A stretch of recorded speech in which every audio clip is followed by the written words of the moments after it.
Les téléspectateurs ont-ils été témoins des débuts de la carrière florissante d'un artiste prometteur ? Le 3 février dernier, Pierre Garnier et Julien Lieberman se sont affrontés lors de la finale de la Star Academy. Un duel qui ressemblait plus à un dernier moment de complicité et qui aura été riche en émotions. C'est finalement Pierre qui a remporté la 11e saison du célèbre télé-crochet de TF1, avec 55% des voix du public. Ce mardi 6 février 2024, Pierre a fait part de ses premières impressions sur son compte Instagram, suivi par plus d'1 million d'internautes. Je crois que je ne réalise pas encore bien ce qu'il m'arrive, mais ce qui est sûr, c'est que le petit Pierre serait fier. Tous ses rêves commencent à se réaliser, a-t-il écrit, encore incrédule, avant de remercier tous ceux qui l'ont soutenu pendant l'aventure. Julien Lieberman et Pierre Garnier @Star Academy TF1 et les choses avancent vite.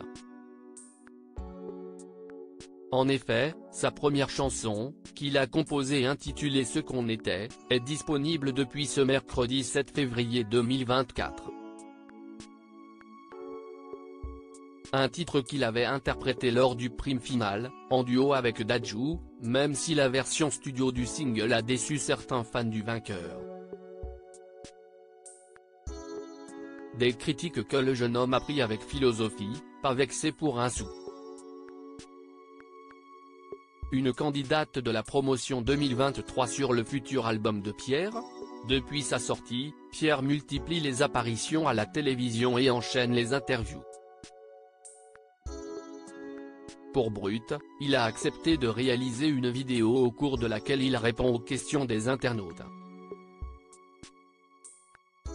L'un d'entre eux lui a alors demandé s'il avait l'intention de faire un duo avec Elena Bailly sur son futur album, au vu de leur grande complicité à l'écran.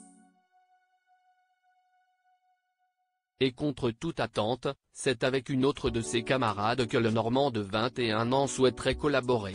J'aime beaucoup la voix de Candice.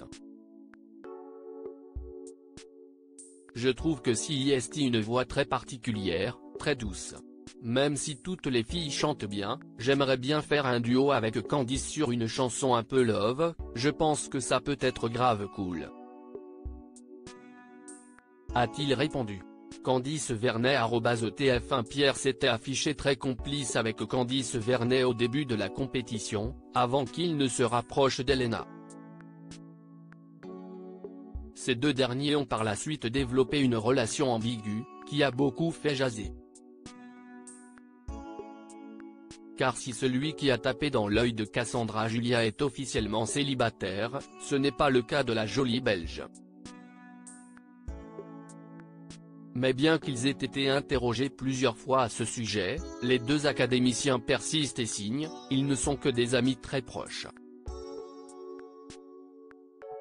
Pierre Garnier et Elena Bailly @Star Academy TF1 Un single qui cartonne dans cette même session de questions-réponses, Pierre a expliqué comment il avait réagi en découvrant que sa chanson Ce qu'on était, devenue virale sur la toile avant même sa sortie, avait été très bien accueillie par le public. Et il a avoué qu'il ne s'attendait pas à un tel succès. J'étais très surpris parce qu'on est dans une bulle depuis 3 mois donc on n'a aucun avis, aucun retour sur l'extérieur, s'est-il souvenu. Et d'ajouter, aux anges, et là, quand je chante ma chanson, je vois tout le monde qui la connaît déjà et qui fait comme si elle était sortie depuis 10 ans, donc j'étais très surpris mais aussi très content. Ça veut dire que c'est bien et que les gens aiment, donc je suis ravi. Malgré tout, Pierre Garnier a droit à son lot de détracteurs, notamment parmi les fans de Julien Lieberman, qui l'accusent d'avoir été favorisé par la production. Des rumeurs rapidement démenties par le finaliste malheureux, qui a pris la défense de son ami.